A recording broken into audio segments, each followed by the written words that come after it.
Alright. भैया हाँ बोलिए। भैया हाँ बोलो। हाँ, वो जो कल आप एक असाइनमेंट दिए थे ना, वो हाँ हाँ करने के लिए हाँ। हमने किया है, पर एक बार आप अगर बोल देंगे तो क्लियर हो ऑलराइट, जाएगा, वी विल मतलब do it at the last, verify हो राइट? लास्ट में कर लेंगे तो बेटर होगा। जाएगा। Okay.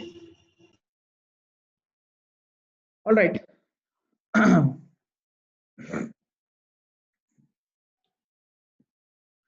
So see, what is a deadlock? मान लो तुम्हारे पास दो प्रोसेस है, ठीक है? You have got two processes, P1 and P2, और तुम्हारे पास दो रिसोर्सेज है, R1 और R2, ठीक है?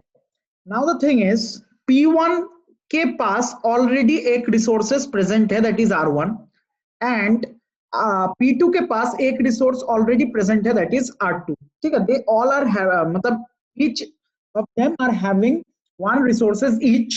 All right, now for P1 to get properly executed, मतलब एकदम उसको एग्जीक्यूट होने के लिए, ठीक है, R2 चाहिए, और P2 को एग्जीक्यूट होने के लिए डिमांड करता है वो R1 का, ठीक है? तो अभी प्रॉब्लम ये है कि R1 जो है that is already been occupied by P1, and R2 जो है वो ऑलरेडी ऑक्युपाइड है बाय P2, पर they are demanded by the contrary processes as well to get themselves executed or completed. तो इस केस में it is, you can see that अभी ना एक डेडलॉक सा बन रहा है, ठीक है? You can see a loop is forming, ठीक है? तो this situation is called deadlock situation. This is nothing but deadlock situation. इतना समझ में आ गया तुम लोगों को कि how a deadlock situation can occur? समझ में आया? यस और नो? समझ आया? और एक बार रिपीट कर देखो, दीजिए। टेबल बनाते हैं, दो प्रोसेस है P1 और P2, ठीक है? एक है हैज, एक है वांट, गेट कंप्लीटेड, ठीक है? P1 के पास ऑलरेडी R1 है और P2 के पास ऑलरेडी R2 है, ठीक है? अब P1 को प्रॉपरली कंप्लीट होने के लिए चाहिए R2, और P2 को कंप्लीट होने के लिए चाहिए R1, but this R1 is already occupied by P1 and this R2 is already occupied by P2. तो दोनों में से एक भी प्रोसेस कंप्लीट नहीं हो पा रहा है, और इनको कंप्लीट करना पॉसिबल भी नहीं है, क्योंकि इनको जो रिसोर्स चाहिए वो किसी दूसरे प्रोसेस से ऑक्यूपाइड है. That means we are stuck. हमारा सिस्टम अभी स्टक हो गया है. It has become numb. वो कोई मूव, मतलब वो कोई काम नहीं कर पा रहा है, ठीक है? इस सिचुएशन को कहते हैं डेडलॉक सिचुएशन. समझ में आया सबको? यस और नो? समझ आया ना इस बार? और कोई दिक्कत है तो बोलो. चलो आगे बढ़ते हैं. Now now the conditions. अब कैसे समझेंगे कि डेडलॉक एग्जिस्ट कर रहा है? कंडीशंस क्या क्या है फॉर डेडलॉक? एक तो है म्यूचुअली एक्सक्लूसिव, ठीक है? Mutually exclusive. दूसरा कंडीशन जो अपने पास है दैट इज नो प्रिएम्पशन. मतलब क्या बोलते हैं उसको, दोनों में से एक भी प्रोसेस कंप्लीट हो नहीं पा रहा है, ठीक है? बीच में हम उसको छोड़ नहीं सकते. जिसको भी कंप्लीट करेंगे पूरा कंप्लीट करना पड़ेगा, and completing the process is not possible because there is a problem of the resources, ठीक है? रिसोर्स का सप्लाई, मतलब जो डिमांड है किसी प्रोसेस का, वो उसका कंप्लीट नहीं हो पा रहा है. That's why it is non preemptive. Another is hold and wait. एक प्रोसेस एक रिसोर्स को पकड़ के बैठा है, और जब तक उसको दूसरा प्रोसेस और दूसरा रिसोर्स नहीं मिलता उस प्रोसेस को, तब तक वो नहीं छोड़ेगा, ठीक है? अपना जो रिसोर्स है, मतलब P1 हैज गॉट R1 और उसको डिमांड है किसका? he has got the demand of R2 जो उसको मिल नहीं रहा है. that's why P1 is not leaving R1. all right, this is hold and wait. another is circular loop. जैसा कि तुम लोगों ने देखा उस सिचुएशन में P1, P2 R1 और R2 के बीच में एक लूप फॉर्म हो रहा था, ठीक है। So these are the 4 conditions, ठीक है। इनमें से अगर कोई भी एक सेटिस्फाई हो जाता है, एनी वन ऑफ दिस अगर ट्रू बन जाता है, then it means it's a deadlock, ठीक है। अब कैसे डेडलॉक को हम लोग प्रिवेंट करें, how to prevent a deadlock. देखो उसके लिए भी वेरियस काइंड्स ऑफ प्रोसेस मतलब मेथड्स है टू हैंडल डेडलॉक, ठीक है। इतना समझ में आ गया ना सबको, उसके बाद हाउ टू हैंडल में जाएंगे। समझ आ गया सबको? 4 कंडीशंस याद रखना, mutual exclusion, another one is non preemption, hold and wait and circular loop, that's it. इतना समझ में आ गया 4 कंडीशंस। सर्कुलर लूप में क्या होता है? कौन सा? सर्कुलर लूप एक बार फिर से बता दीजिए, सर्कुलर लूप अच्छा में क्या अच्छा, होता है? ठीक है। देखो एक प्रोसेस है P1, एक प्रोसेस है P2, एक रिसोर्स है R1, एक रिसोर्स है R2। P1 के पास R1 ऑलरेडी प्रेजेंट है, P2 के पास ऑलरेडी R2 प्रेजेंट है, but it is demanding R2 and P2 is demanding R1, ठीक है।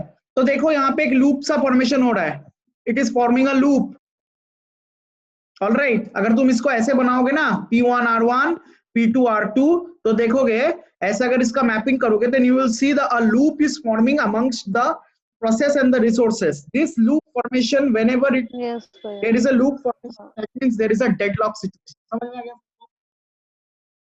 समझ आ गया ना? चलो अब वेरियस मेथड्स देखते हैं टू हैंडल डेडलॉक। डेडलॉक को कैसे हैंडल किया जा सकता है? एक तो होता है इग्नोर कर देना, और what we call as ostrich method, ठीक है। ऑस्ट्रिच एक सॉरी CH ऑस्ट्रिच मेथड जो होता है, देखो ऑस्ट्रिच का एक प्रॉपर्टी होता है, जब भी उसको डर लगता है ना, वो अपना मुंडी बस छुपा लेता है, as if no one is watching him, ठीक है। मुंडी छुपा लेता है अंदर, as if no one is watching him. उसको देख तो, बिकॉज वो किसी को देख नहीं पा रहा है, इसका मतलब वो अज्यूम कर लेता है कि no one is watching him. This is called, this is the property of ostrich. अब इससे रिलेट करते हैं how to handle deadlock with ostrich method. हम लोगों का जब फोन हैंग वैंग हो जाता है, हम लोग क्या करते हैं? सिंपली उसको स्विच ऑन करके ऑफ करके ऑन कर लेते हैं, ये सर नो करते हैं ना। तो this is nothing but handling deadlock. Hang हो गया फोन, मतलब there is a deadlock occurring in our operating system. हम लोगों ने क्या किया? फोन को स्विच ऑफ करके ऑन कर लिया, and after that the phone starts functioning very properly once again. This is nothing but the ostrich method. We are just simply deadlock को हम लोग क्या कर रहे हैं? सिंपली इग्नोर कर रहे हैं। It is called deadlock ignorance, alright. This is the first method, that's it. इसमें और कुछ जानने वाला कुछ है नहीं। अब है अपना डेडलॉक प्रिवेंशन। दूसरा मेथड है अपना लिस्ट में, what we call as deadlock prevention. देखो हम लोगों का एक कहावत है इंग्लिश में, prevention is better than cure. तो डेडलॉक ऑकर होने से पहले ही मैं उसको प्रिवेंट कर देता हूं उस सिचुएशन को, तो फिर भी अपना डेडलॉक कभी ऑकर होगा ही नहीं, ठीक है। तो मैं क्या करूंगा? मान लो मेरे पास with the same, I continue with the same example. I have got 2 processes P1 and P2. 2 people are waiting. हाँ, मान लो तुम्हारे पास 2 प्रोसेस है P1 और P2, ऑलराइट। अभी तुमको क्या करना है? ऐसे कुछ करना है ताकि जब ये 2 प्रोसेस का जो भी डिमांड है, इनका डिमांड R1 और R2 दोनों है, ठीक है। मैं ऐसे कुछ काम करता हूं ताकि ये दोनों ही रिसोर्सेस P1 को मिल जाए, और कभी डेडलॉक ऑकर ही ना हो, P2 को भी मिल जाए, और कभी डेडलॉक P1 और P2 के बीच कभी ऑकर ही ना हो। सो टू डू दिस मैं क्या करूंगा? P1 को मैं P2 को मैं बिठा दूंगा, ठीक है। यू वेट, ठीक है, यू वेट। और मैं P1 को रेडी क्यू में ले जाके उसको दोनों रिसोर्सेस प्रोवाइड कर दूंगा, दैट इज R1 और R2, alright. After occupying this 2 resources, P1 will get executed. P1 gets executed. जैसे ही P1 एग्जीक्यूट हो जाता है, वैसे ही फिर से ये R1 और R2 रिसोर्स खाली हो जाते हैं, they become available. फिर मैं P2 को सप्लाई कर दूंगा। P2 के लिए अब दोनों रिसोर्सेज जो दो जरूरी है, he get the supply of both the resources, and then I will make P2 get execute. All right, this is how P1 and P2 gets executed and we prevent deadlock situation. All right, और एक उपाय है. We can say there is another way by which we can do that is simply मेरे पास कितने condition थे? मेरे पास 4 condition थे. There were 4 conditions for deadlock. ठीक है. अब मैं अगर उन चारों में से कोई भी एक कंडीशन को, एनी वन कंडीशन को अगर मैं फॉल्स करा सकता हूं, ठीक है, सपोज लूप बन रहा है, तो somehow I will try to solve the loop. मतलब मैं अनलूप करने की कोशिश करूंगा, लूप जो बना है उसको हटाने की कोशिश करूंगा, या फिर I will try to make them non mutually exclusive and all. ठीक है, ऐसा कुछ करूंगा. एक कंडीशन को मैं क्या कर दूंगा? फॉल्स कर दूंगा. जैसे ही एक कंडीशन फॉल्स हो जाएगा, ऑटोमेटिकली मेरा जो डेडलॉक है वो हैंडल हो जाएगा. There will be no more deadlock state existing in our operating system.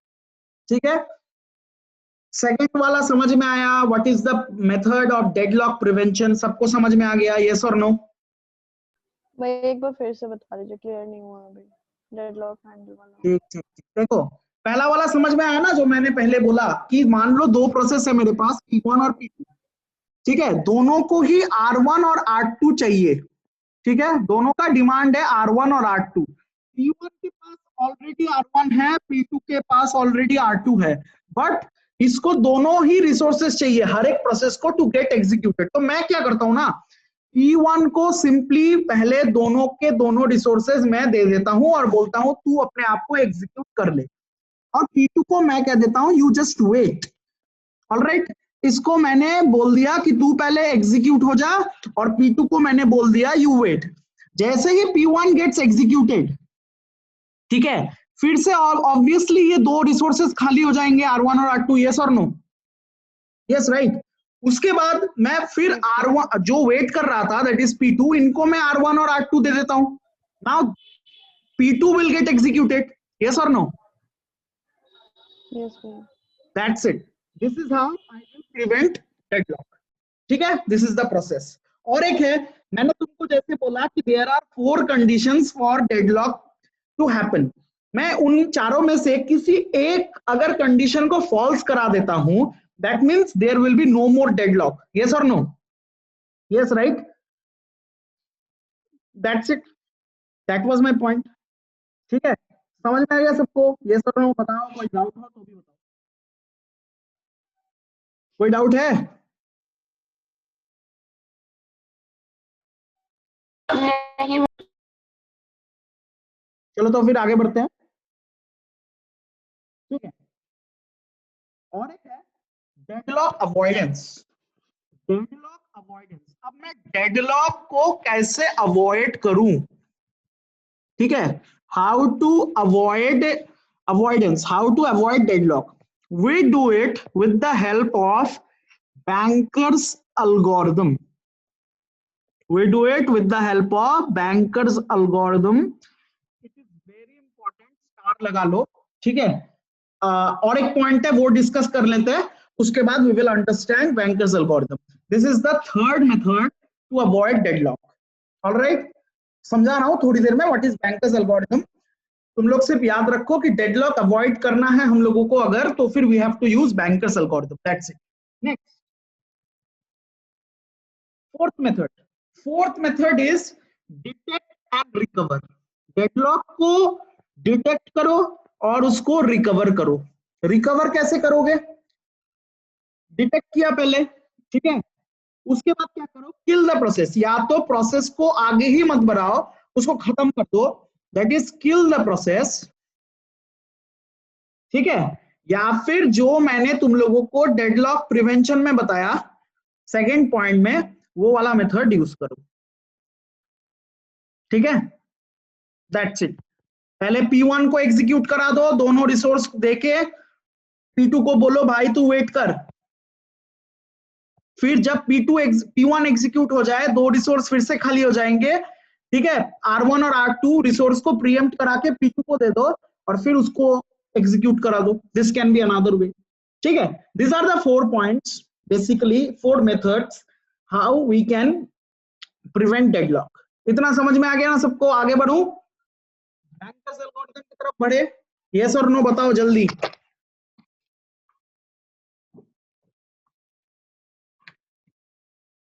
आगे बढ़ूं? हाँ भैया। चलो, now let's start bankers algorithm. ठीक है, टेबल बनाते हैं।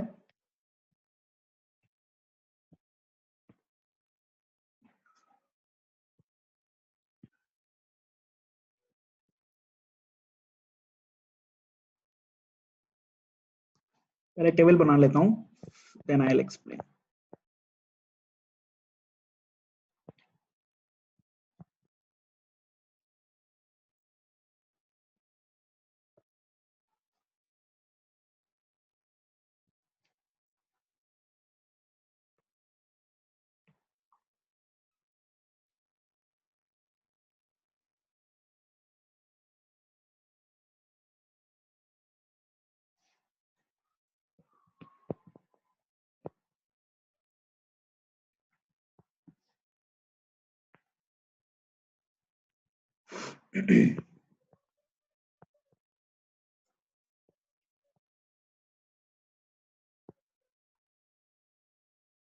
Alright, so this is my table. और एक चीज छूट गया है, this is the allocated resources. ठीक है, हर प्रोसेस को R0 और R1 का कितना एलोकेट किया हुआ है। ठीक है, मैक्सिमम हर प्रोसेस को कितना चाहिए, मतलब मैक्सिमम नीड, मतलब मैक्सिमम कितना अवेलेबल है वो रिसोर्स उस प्रोसेस के लिए। और एक है नीड, उस प्रोसेस का नीड कितना है उस रिसोर्स, मतलब R0 और R1 कितना नीडेड है हर एक प्रोसेस के लिए। ठीक है, चलो देखते हैं। एक काम करते हैं, पहले क्या करेंगे ना, टोटल निकाल लेते हैं। ठीक है, किस चीज का टोटल कितना, मतलब एक second.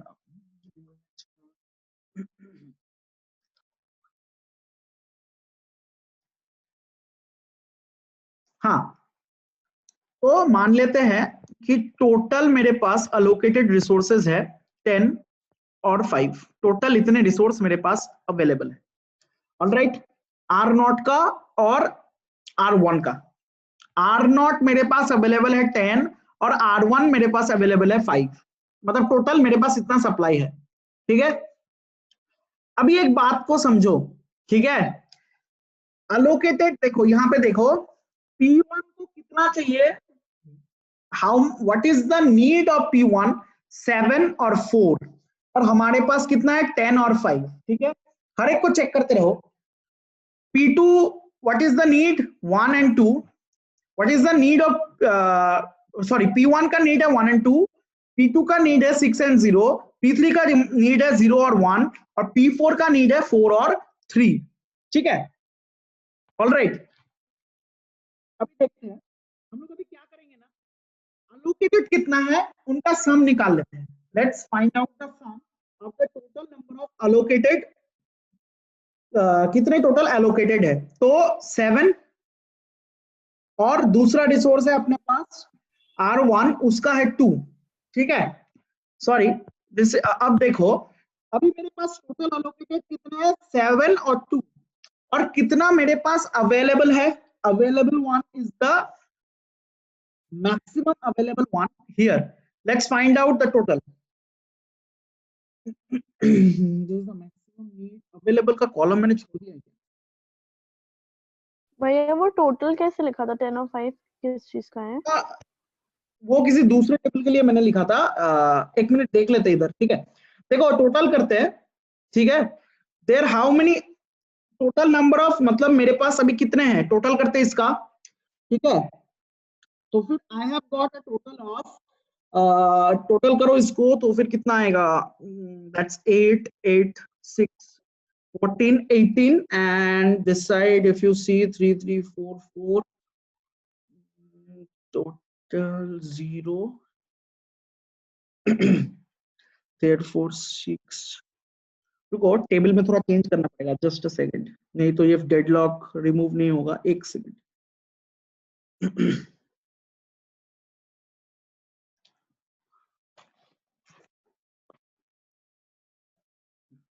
maximum, just a second.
भैया आपकी आवाज नहीं आ रही।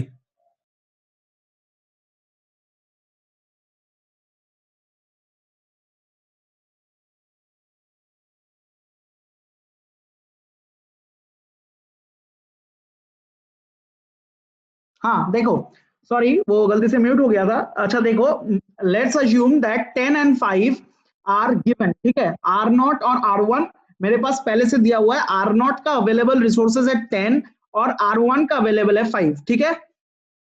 अभी टेबल कंप्लीट करते हैं, ठीक है। चलो, this is the allocated, this is the maximum and this is the needed. All right, तो अभी देखते हैं। अभी मेरे पास टोटल, अभी देखो P3, मान लो कि P3 मेरे पास आता है। P3 का रिक्वेस्ट कितना है? P3 how much is needed bye P3? P3 का रिक्वेस्ट मान लो कि अभी है कितना है, 0 और 1। All right, the request of P3 is 0 and 1। तो अभी P3 को मैं क्या दे सकता हूं? Can I supply it to P3? Can I give the resources to P3? ठीक है, तो P3 को मैं शायद से दे सकता हूं 2 and 2 दूंगा, तो फिर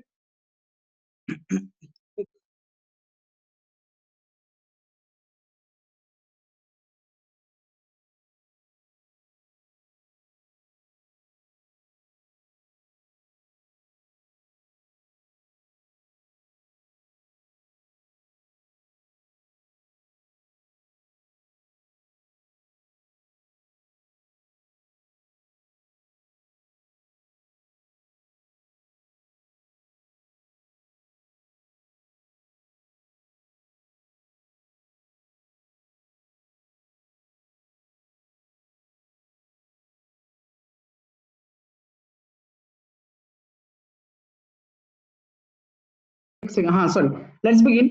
इसका टोटल सम निकालते हैं, ठीक है। When I take out the sum of the total allocated, तो फिर मेरे पास आता है 7 और 2, ठीक है। This is the total number. अभी देखो मेरे पास सप्लाई कितना था, 10 और 5, ठीक है। और मैं ऑलरेडी कितना यूज कर चुका हूं, 7 और 2।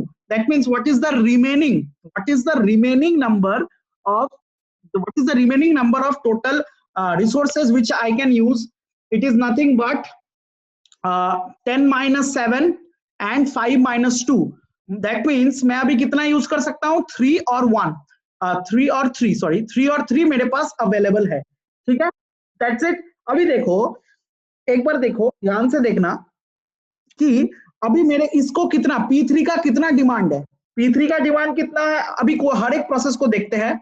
P नॉट का डिमांड कितना है, 7 और 4। क्या मैं 7 और 4 उसको दे, उसका डिमांड है 7 और 4 और मेरे पास अवेलेबल है 3 और 3। Can I give the resource और allocate the resource to P not? I cannot right, राइट, बिकॉज उसका डिमांड है 7 R नॉट और 4 R1। जो मैं उसको दे नहीं सकता क्योंकि मेरे पास अवेलेबल है 3 और 3, सो आई कांट अलोकेट P0। फिर आते हैं P1 के पास। P1 का डिमांड क्या है? 1 और 2। यस, मैं उसको दे ही सकता हूं क्योंकि मेरे पास ऑलरेडी 1 रिसोर्स ऑफ R0 उसको चाहिए, मेरे पास 3 है। उसको 2 रिसोर्स ऑफ R1 चाहिए, मेरे पास 3 है। तो I think I can allocate, yes right. So सबसे पहले कौन सा वाला प्रोसेस चल जाएगा? The first process which will execute itself is P1। ठीक है, अब जैसे ही P1 चल जाता है, ठीक है, P1 जैसे ही चल जाता है तो उसने जो रिसोर्स ले रखा था, ठीक है, यहां देखो, उसने जो रिसोर्स ले रखा था दैट वाज 2 and 0। ये जो मेरा 2 and 0 है वो अभी क्या हो गया? आफ्टर P1 गेट्स एग्जीक्यूटेड वो हो गया खाली। तो 2 और 0 जो रिसोर्स खाली हो गया, मेरा बचा कितना था? मेरे पास बचा था 3,3। वो जाके उसमें घुस जाएगा। दैट मीन्स नाउ मेरे पास कितना अवेलेबल है? 5 and 3। कितना समझ में आ गया? This is now the current available number of resources.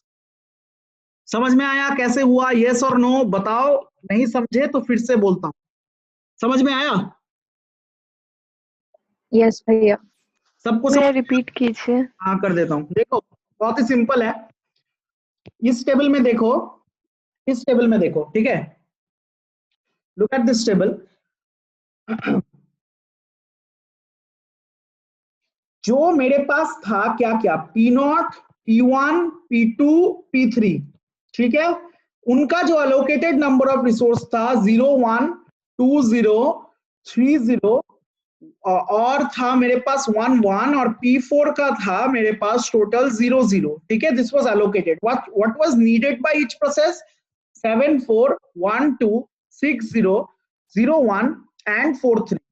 This was the needed, this was the allocated. अब गिवन है, मान लो given total number of resources जो है वो R0 मैक्सिमम उसके पास 10 है और R1 के पास है 5। ठीक है, दिस वाज गिवन। अब मैं क्या करता हूं, पहले निकाल लेता हूं कितने ऑलरेडी अलोकेटेड हो चुके हैं। टोटल निकालोगे ना, sorry this will be 2। Total निकालोगे तो it will give you 7 of R0 and 2 of R1। तो अभी इतना यूज हो चुका है। दैट मीन्स अभी मेरे पास कितना पड़ा हुआ है? 3,3, राइट। कितना समझ में आ गया? This is the left out total number of resources. Yes और नो? आया ना? जिसको डाउट था वो थोड़ा बताओ। हाँ, अब देखो, अभी हर एक को चेक करते हैं। पहला प्रोसेस जो मेरे पास है that is nothing but P0। क्या मैं P0 को दे सकता हूँ रिसोर्सेज? क्योंकि उसका डिमांड है 7 और 4 और मेरे पास सिर्फ 3,3 है। तो मैं क्या भी P0 को अभी क्या मैं एग्जीक्यूट करा सकता हूँ? नहीं, right, because I cannot not supply the needed resources. But मैं P1 को एग्जीक्यूट करा सकता हूँ। मैं P1 को इसीलिए एग्जीक्यूट करा सकता हूं क्योंकि उसका डिमांड है 1 of R0 and 2 of R1 और मेरे पास है 3 of R0 and 3 of R1। तो अभी मैं इसको क्या करता हूं? रिसोर्स दे देता हूं। जैसे ही मैं इसको रिसोर्स दे दूंगा वैसे ही P1 क्या हो जाएगा? एग्जीक्यूट। और जैसे ही P1 एग्जीक्यूट होकर खत्म हो गया प्रोसेस, ठीक है, उसका कोई काम धंधा नहीं है। तो जो रिसोर्स उसको मैंने दे रखा था वो अभी हो गए खाली। तो ये खाली रिसोर्स आके मेरे बचे रिसोर्सेज में जुड़ जाएंगे। It will become 5,3। अभी this is the total number of resources which is available for me for rest of the process. तो पहले कौन सा वाला एग्जीक्यूट हो गया? P1 is already executed. इतना समझ में आया सबको? एंड अभी मेरे पास अवेलेबल है 5,3। समझ में आ गया? यस और नो? यस और नो? हाँ भैया। चलो आगे देखते हैं। अभी देखो मेरे पास अवेलेबल है 5 और 3। ठीक है, अभी मैं आगे बढ़ता हूं। 6,0 is the demand of P2 but I have only 5 resources of R0। तो मैं इसको अभी एग्जीक्यूट नहीं करा सकता। नेक्स्ट P3 पे आ जाओ, उसका नीड है 0 और 1। Yes, I can give it. तो मैं अभी क्या करता हूं? P3 को एग्जीक्यूट करा देता हूं। तो उसका जो एलोकेटेड रिसोर्स है वो भी आके जुड़ जाएगा। That means my new resource available number of resource will become 7, 4। ठीक है, तो मेरा नेक्स्ट क्या एग्जीक्यूट हो गया? P3 एग्जीक्यूट हो गया और अभी मेरा टोटल नंबर ऑफ रिसोर्सेज है 7,4। ऑलराइट, आगे बढ़ते हैं। उसके बाद आ जाओ P4 में, see it can get executed, इसका डिमांड है 4,3, तो ये भी एग्जीक्यूट हो जाएगा और ये जैसे ही एग्जीक्यूट हो जाएगा इसका जो एलोकेटेड रिसोर्स था वो आके यहाँ जुड़ जाएगा, तो इसका तो 0,0 था तो मेरा 7,4 ही रहेगा। Next P4 and my total number of resource available is 7,4। अब आगे बढ़ते हैं। देखो अभी P0 पे फिर से आ जाएंगे, इसका डिमांड क्या था 7,4, मेरे पास अवेलेबल है, मैं इसको दे दूंगा, तो इसका जो बचा खुचा नंबर ऑफ रिसोर्स है वो आके मेरे पे जुड़ जाएगा and now it will become 7,5 and this is my P0। अभी बचा कौन सा है सिर्फ एग्जीक्यूट होने के लिए, दैट इज P2। P2 का डिमांड है 6,0, यस इट इज अवेलेबल, ये अवेलेबल हो गया, तो बस इसका कितना अलॉटेड रिसोर्स था 3,0, तो ये 3 आके मेरा इसमें जुड़ जाएगा और अभी मेरा टोटल नंबर ऑफ रिसोर्स हो जाएगा 10,5। देखो तुम्हारा आंसर सही कैसे हुआ, क्योंकि तुम्हारे पास टोटल रिसोर्स कितना थे 10,5 गिवन किया हुआ था और फाइनली तुम्हारे पास उतने ही रिसोर्स वापस आ गए, इसका मतलब तुम्हारा एल्गोरिदम सही है, you are correct and the final output is equal to the total number of resource which is given in the question। अब तुमको पूछा जाएगा tell the order in which the processes are executed, तो तुम simply बता देना the order is first P1 then P3 then P4 then P0 then P2। this is Banker's algorithm। समझ में आ गया सबको? yes or no? yes or no? Yes भैया। हाँ, तो this is the process by which you avoid deadlock. ठीक है, मैं तुम लोगों को नोट्स दे दूंगा, उसकी चिंता मत करो, बस 2-3 मिनट सोच लो कि समझ में आया कि नहीं आया। ठीक है, उसके बाद मैं फिर से बताता हूँ। I am giving you a screenshot of this. ठीक है, एक सेकंड, बैंक हाँ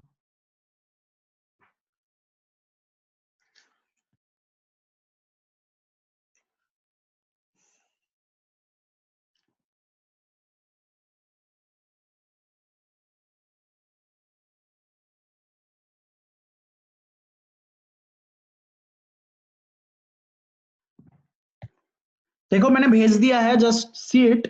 ऑलराइट, और देख के बताओ कोई दिक्कत वगैरह है कि नहीं।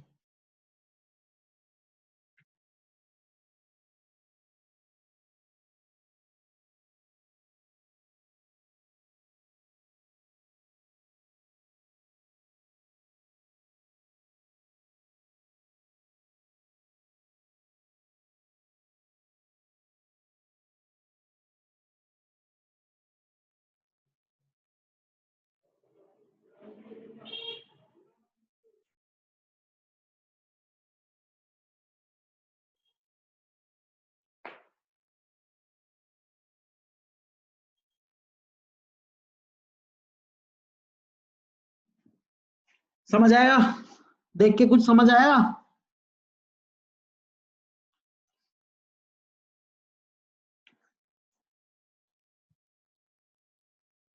गाइस कोई दिक्कत है?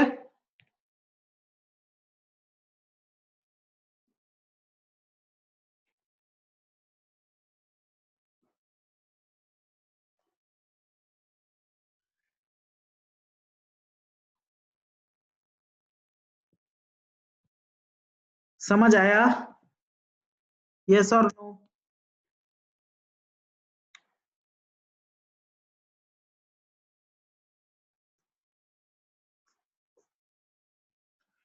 समझ आया?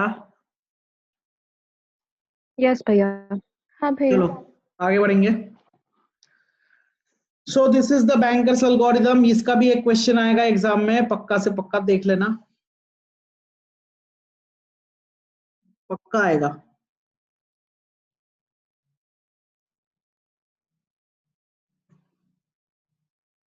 नेक्स्ट,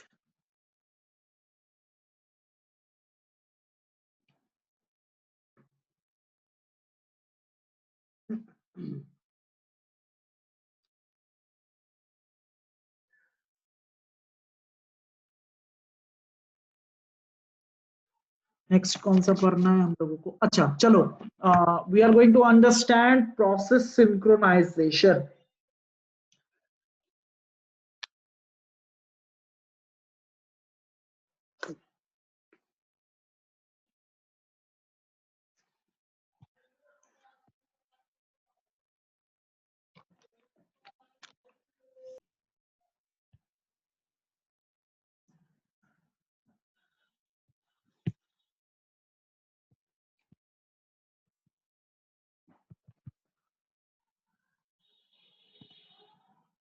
चलो, so the thing is what is, अभी नेक्स्ट टॉपिक पे आ जाओ. This is process synchronisation.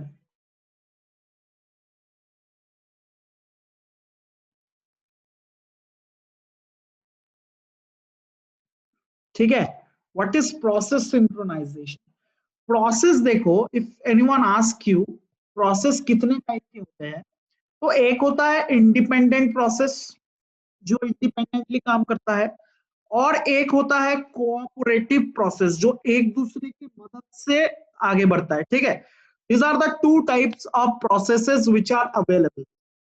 All right, so the thing is, एक प्रॉब्लम है जो कि बहुत ही फेमस प्रॉब्लम है जिसको कहते हैं प्रोड्यूसर कंज्यूमर प्रॉब्लम. ठीक है, अभी मान लेते हैं, अभी पहले देखते हैं what is a producer consumer problem.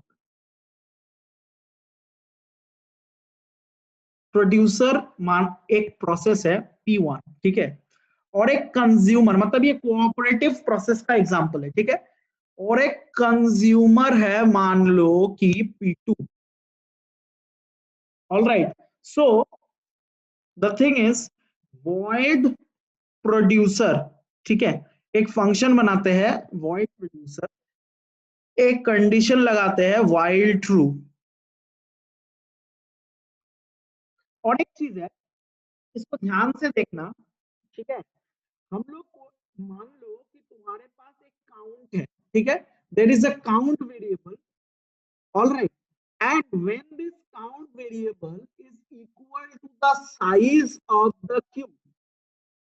ठीक है, व्हेन एक क्यू है पीछे जो काम कर रहा है. ठीक है, ध्यान से सुनो, जब count variable is equal to the size of the queue, मतलब ऑलरेडी फुल है मेरा queue, at that time it's useless to produce more and more products. ठीक है, तुम्हारे पास ऑलरेडी स्टोर्ड है बहुत सा स्टॉक में बहुत सारे प्रोडक्ट्स, तो प्रोड्यूसर थोड़ी ना उसको प्रोड्यूस करेगा अभी.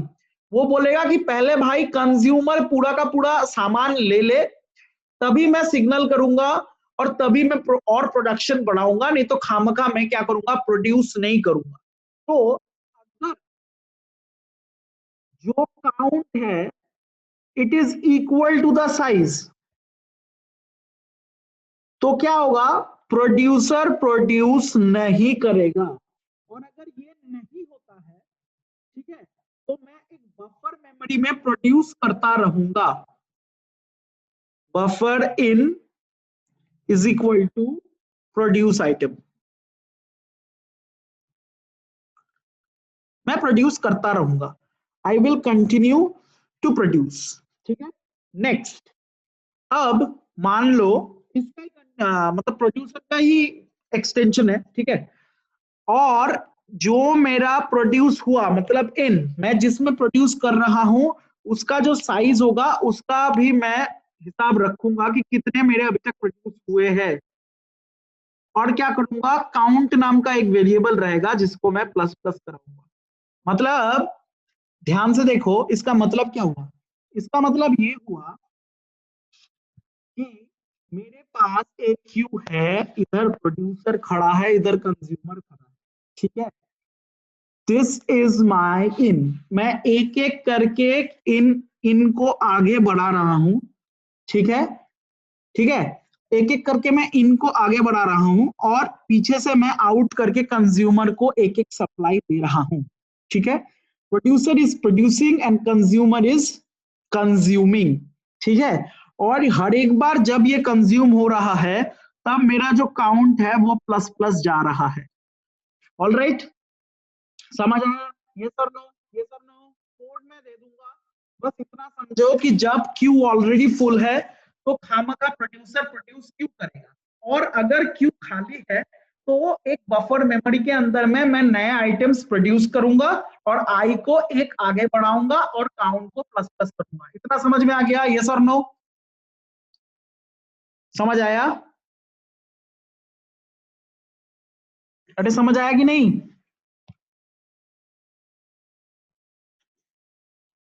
चलो मान लेते समझ आ गया, जब बता नहीं रहे हो तो क्या कर सकते. नेक्स्ट, फिर अभी कंज्यूमर साइड देखते हैं, that was the producer side. Alright, now let's see the consumer side. मान लो कि एक कंज्यूमर है, ठीक है। अब मान लो कि तुम्हारा जो स्टॉक है वो पूरा का पूरा एम्प्टी है। अगर तुम्हारा स्टॉक एम्प्टी है तो कंज्यूमर कहां से खरीदेगा, कंज्यूम कहां से करेगा? So it will signal the producer to produce so that it can consume, right? So void consume एक फंक्शन है, जब ट्रू होगा एक while लूप चला देते हैं, ठीक है, while ट्रू, ठीक है। अब देखो, जब count of product, count variable equal to 0 है, तब कंज्यूमर कोई खरीदी नहीं कर सकता। That means it will be returning a, मतलब false, it will return false. अगर तुम इसको बुलियन करते हैं वॉइड के जगह तो it will return false. And अगर ये खाली नहीं है तो कंज्यूमर जो है आइटम को क्या करेगा, कंज्यूम करेगा। उसमें मैंने बफर इन किया था, तो इसमें मुझे क्या करना पड़ेगा, बफर आउट। ऑलराइट, एंड उसमें मैंने इन टोटल नंबर ऑफ कितने इन हुए उसको काउंट किया था, इसमें मैं काउंट करूंगा टोटल नंबर ऑफ आउट कितने हुए। That is out is equal to out plus 1 modulus size. और उसमें मैंने एक एक करके प्रोड्यूस होके अंदर जा रहा था, तो मैं क्या कर रहा था, काउंट को प्लस प्लस कर रहा था प्रोड्यूसर में, और यहाँ पे एक एक करके बाहर जा रहा है। So I will do count minus minus and I will close the function. समझ में आ गया सबको? यस और नो? फटाक से बताओ, बताना नहीं है तो चैट में लिखो, तभी मैं आगे बढ़ूंगा।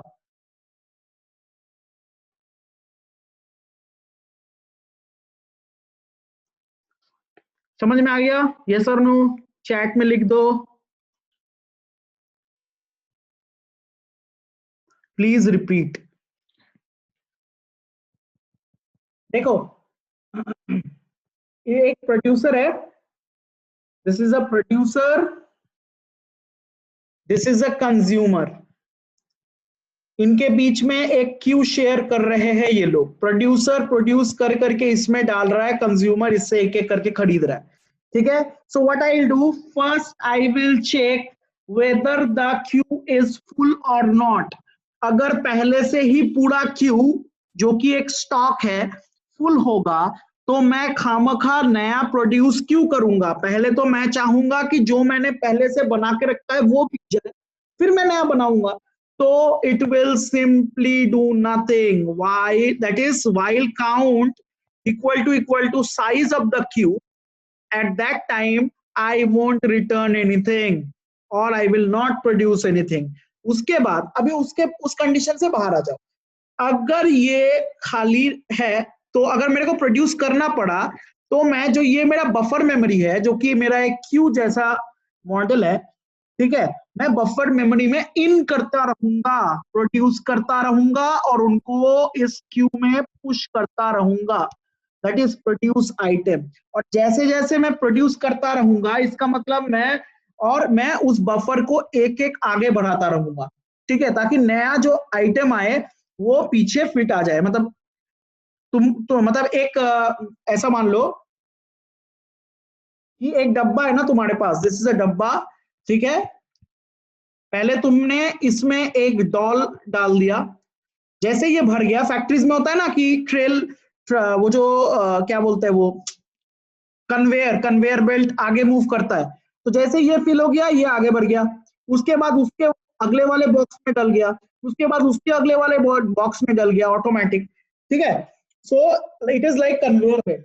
तो मैं इसके लिए क्या यूज कर रहा हूं, in is equal to in plus 1 modulus size, ठीक है। और जितना डॉल अंदर डलता जा रहा है, मैं उसके लिए उसको काउंट करने के लिए काउंट को प्लस प्लस कर देता हूं। और इसका ही ऑपोजिट कंज्यूमर साइड में होगा, ठीक है। कंज्यूमर साइड में एक एक करके डॉल बाहर निकालता जाऊंगा, out is equal to out plus 1 modulus size, ठीक है। और एक एक करके डॉल निकल रहा है तो काउंट क्या हो रहा है, कम हो रहा है। That's why I will do count minus. समझ में आ गया अभी? यस और नो लिख दो।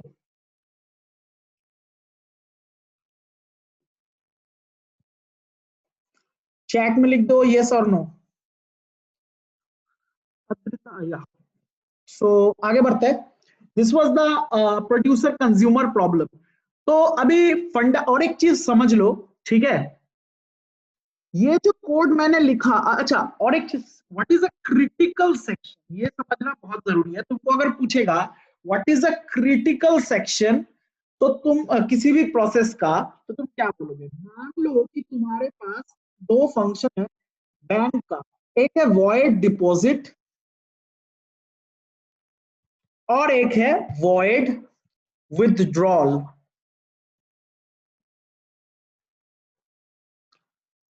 ठीक है, और तुम्हारे पास एक ग्लोबल वेरिएबल है, एक ग्लोबल वेरिएबल है, you have got global variable, all right, you have got a global variable which is balance, all right, balance is a global variable which is shared by both।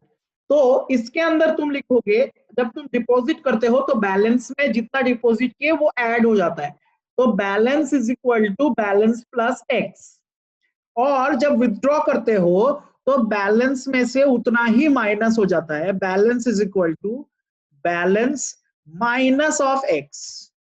तो फिर समझने वाली बात यह है कि ये जो होल प्रोग्राम है वो किस चीज के ऊपर बेस्ड है, ठीक है, कौन से पार्ट के ऊपर बेस्ड है, मतलब जो सबसे ज्यादा इफेक्ट कर सकता है इस पूरे फंक्शन को, वो है these lines. So this part, this section is called the critical section of the whole process system. This is called the critical section of the whole process system. समझ में आया सबको? yes or no? Chat section में लिख दो कि किसको कहते हैं क्रिटिकल सेक्शन। इतना समझ में आ गया? yes or no चैट में लिखो।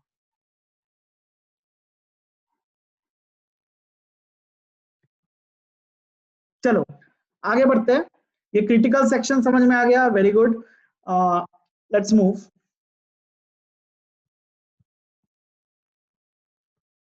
ऑलराइट, तो what are the goals of synchronization? एक तो प्रोग्रेस अचीव होता है, वी कैन अचीव प्रोग्रेस।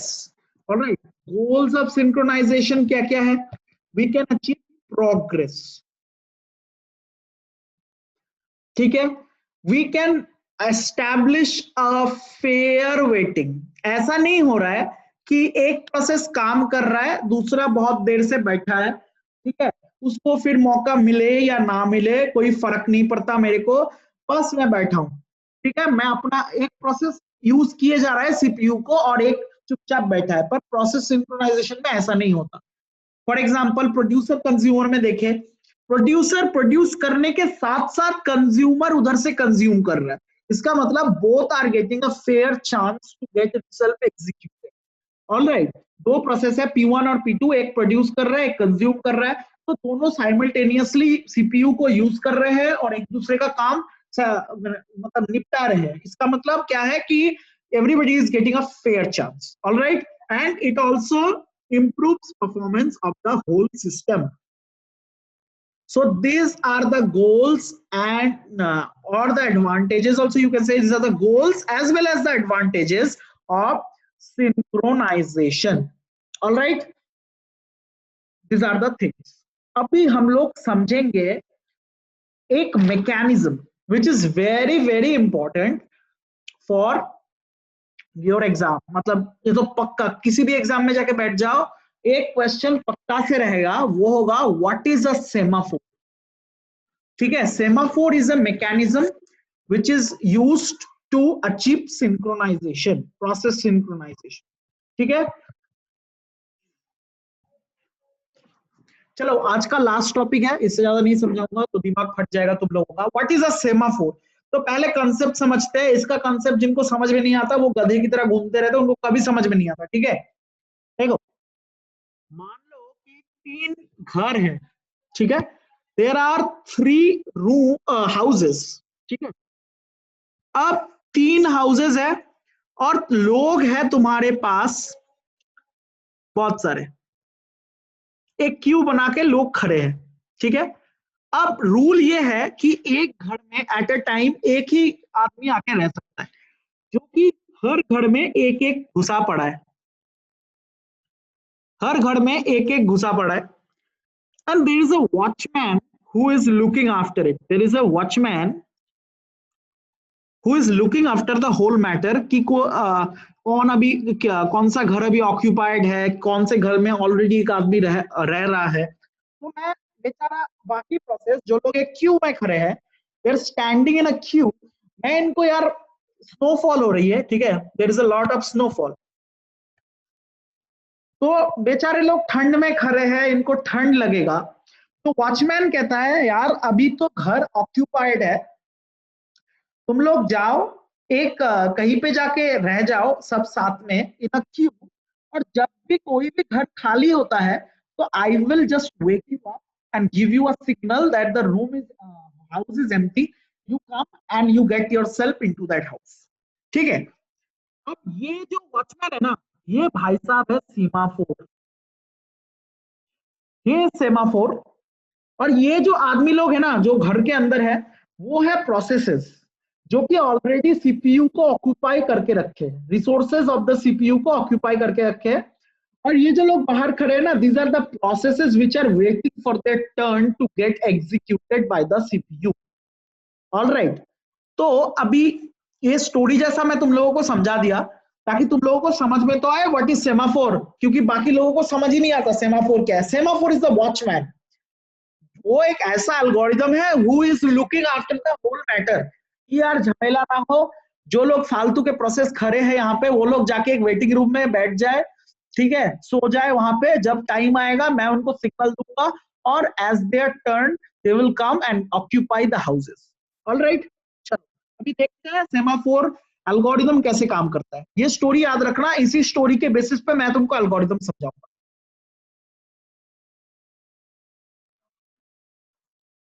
देखो मान लो, अच्छा, एक तो मैंने तुमको बोला क्या क्या फंक्शन है, एक तो वेटिंग फंक्शन है, बाहर लोग वेट कर रहे हैं, तो उसका फंक्शन लिखते हैं वॉइड वेट, बाहर वेट कर रहा है लोग, ठीक है। एक चीज देखो, इफ, ठीक है, इफ, और एक है कि जितने लोग बाहर वेट कर रहे हैं, मैं उनको क्या बोला, एक एक करके कहाँ घुस जाओ, एक वेटिंग रूम में जाके वेट करो, तो एक के बाद एक अंदर जा रहे हैं।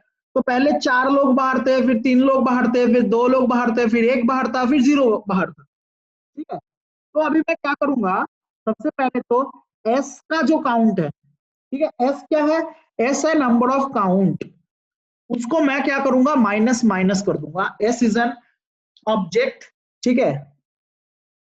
अब अगला देखो, अगर, sorry, S dot count minus minus, अभी एस डॉट काउंट अगर 0 से कम हो गया, ठीक है, 0 से अगर, और अच्छा, ये जो, एक वो लोग है जो क्यू में खड़ा है बाहर। नहीं, बाहर पहले ऐसे ही खड़ा था, मैं उनको क्यू नाम के क्यू में डाल रहा हूं, ठीक है, टिक करके, ठीक है, ऑलराइट। ओके। हाँ, तो अभी देखो, जो पहले अंदर जाता है, queue follows FIFO principle, first in first out, जो सबसे पहले वेटिंग रूम में घुसा, इसका मतलब वो लाइन में सबसे पहले था, तो उसी को पहले चांस मिलेगा, ठीक है। अभी क्या कहिए, देखो, अभी जब एस का काउंट जो है, मतलब नंबर ऑफ लोग जो बाहर है, वो 0 से कम हो जाता है, इसका मतलब अभी कोई बाहर नहीं है, तो मैं क्या करूंगा, ठीक है। और देखो, और जैसे ही रूम खाली होता है, इसके बाद मैं क्या करूंगा, I will tell them add all caller, देखो जो जो लोग बाहर थे मैं उनको क्यू में डाल रहा हूं, ठीक है, add all caller processes P to queue, मतलब जितने भी बाहर है लोग, मैं उनको एक एक करके अंदर डाल दिया, और मैं उनको बोला तुम लोग अभी सो जाओ, जब टाइम आएगा तब मैं तुम लोगों को सिग्नल कर दूंगा, तुम लोग जाके अपना रिसोर्स ऑक्यूपाई कर लेना, जो कर रहा है semaphore. So this is the waiting, मतलब जो लोग बाहर वेट कर रहे थे, पहले तो मैंने चेक किया बाहर कोई वेट कर रहा है कि नहीं, अगर कोई कर रहा है तो मैं एक एक करके उनको वेटिंग रूम में डाल दिया और काउंट को एक एक माइनस कर दिया, और मैं उनको बोला कि तुम लोग जाके सो जाओ, that is sleep P. Alright, इतना समझ में आया, यस और नो,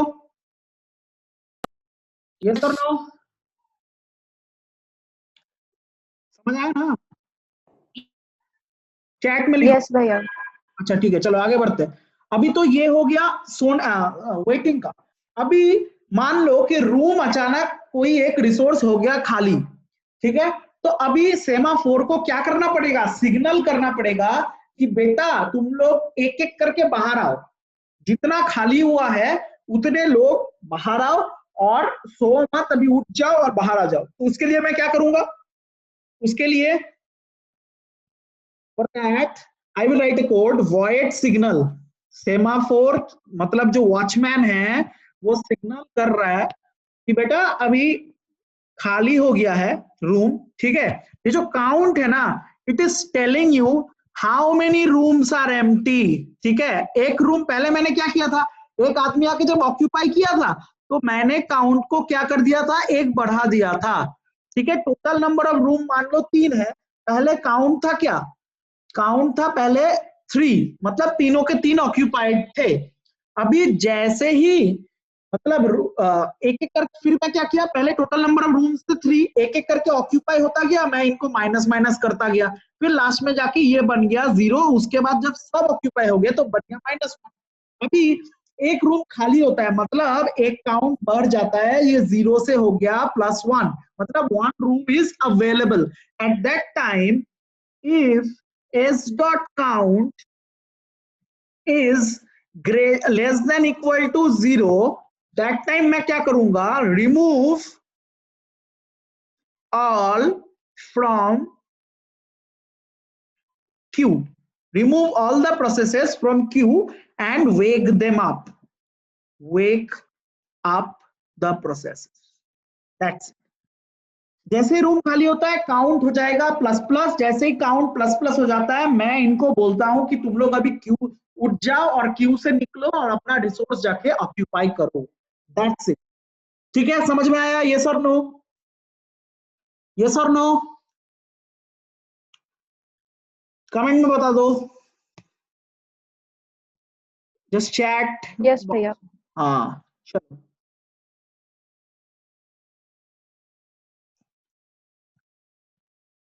चलो इतना था। अब एक बाइनरी सेमाफोर होता है, ठीक है? बाइनरी सेमाफोर मतलब जिसमें 0 और 1 का ही काम होता है, ठीक है?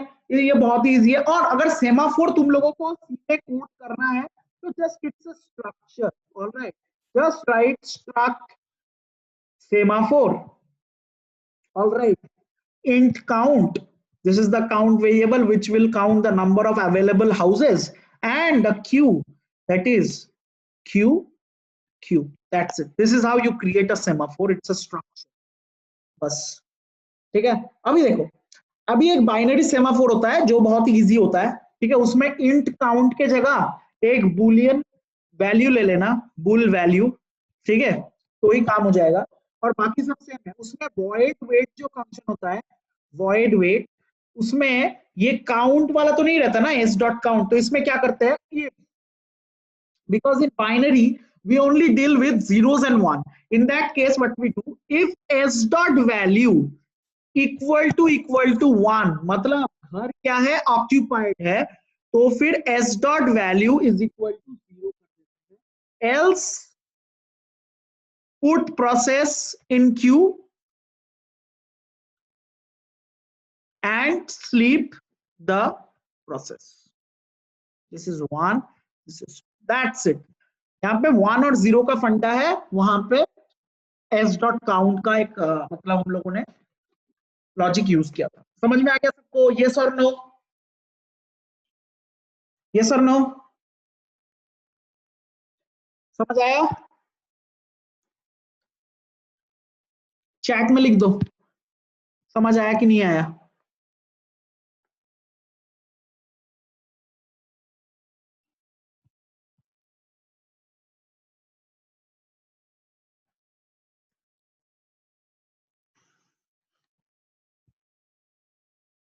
चलो अच्छी बात है। अभी कोई डाउट है, दिक्कत है जितना पढ़ाया गया उसमें से, तो बताओ।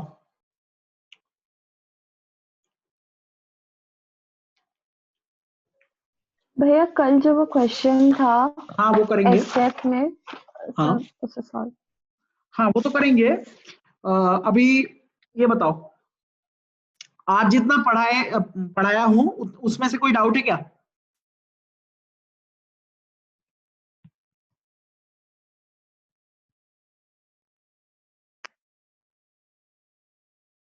चलो वो क्वेश्चन का स्क्रीनशॉट एक काम करो, ग्रुप में भेज दो। क्वेश्चन का स्क्रीनशॉट जो है वो ग्रुप में भेज दो अभी, वो इस वाले ग्रुप में।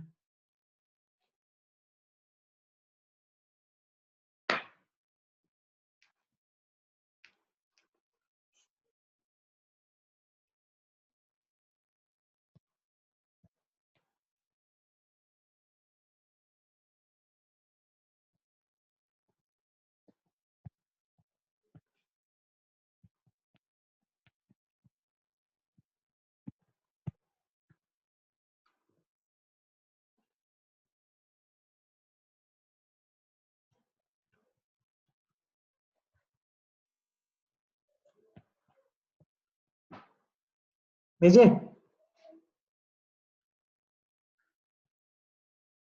एक मिनट। हाँ हाँ।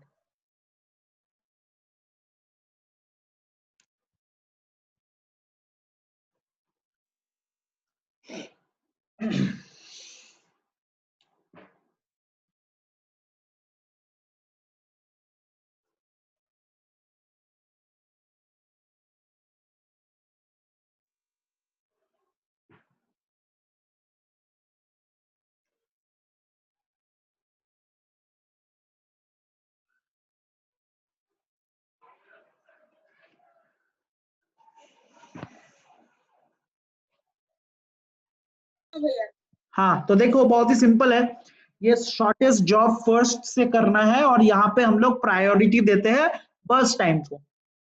ठीक है, तो अभी देखो मेरे पास first process which has arrived is P not and it will take 0 to 5। उसके बाद मेरे पास है P1, ठीक है, उसके बाद मेरे पास है P1 which will continue for 4 unit time, that is still 9. Now the question is both P1 and P2 has arrived at time 2. So अभी देखना है मेरे को किसका बर्स्ट टाइम कम है। P1 का बर्स्ट टाइम कम है, that's why P1 will get sorry P2 का बर्स्ट टाइम कम है, तो P2 will get executed first, that is for 3 units of time, that is still 12, and it is P2 and then P3. P3 will get completed at 20. This is the net chart. That's it. Now let's complete the whole table. Completion time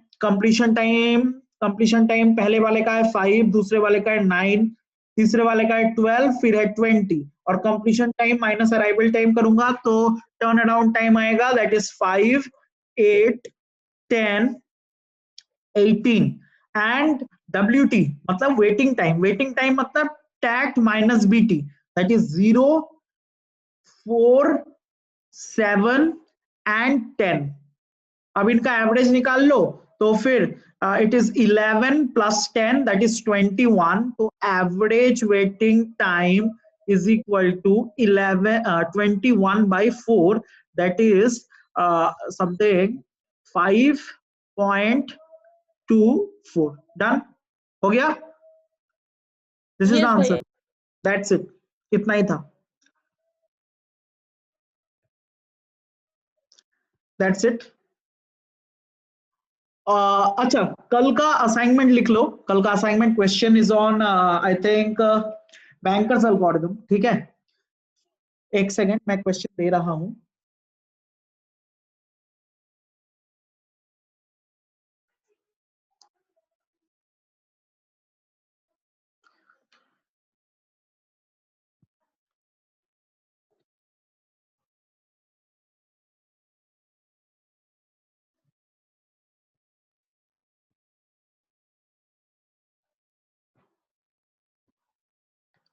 this is process, this is allocated, कितना allocate किया गया है, this is the maximum and this is the available. P0, P1, P2 and P3 and P4 and मेरे पास अभी 3 process है, ABC resource है, ABC और ABC, तो फिर 0, 1, 0, वहां पे मैंने 2 से किया था, तुम लोग 3 से करना, सेम ही है, इजी होगा। 3 रिसोर्स है अभी, 002 753 322 902 222 433 and here I get 332. That's it. This is your assignment. इसको solve करना है. You have to tell me the order in which the processes are getting execute. This is assignment number 2. All right, कल मिलेंगे class में. This is your assignment number 2. इसका screenshot ले लो सब कोई. भैया कितना सप्लाइड दिया आपने? यहाँ पे दे दिया है मैंने. सप्लाइड की जरूरत नहीं, अच्छा. मैंने तुम लोगों को माइनस करने की जरूरत नहीं, मैंने डायरेक्ट बोल दिया है 332 अवेलेबल है तुम्हारे पास. ठीक है, मैंने डायरेक्ट बोल दिया है, एक स्टेप Okay. मैंने कम कर दिया है. All right, this is your assignment. Thank you, कल मिलते हैं फिर. Take care. कल कंप्लीट कर देंगे और आधा part. Almost 60% of your syllabus is completed. Semaphore मैंने पढ़ा दिया है, अभी बस वर्चुअल मेमोरी और पेजिंग बाकी है. That's it. उसके बाद पूरा का पूरा ओएससी खत्म हो जाएगा. ठीक है, चलो take care, bye bye. Thank you भैया. वेलकम.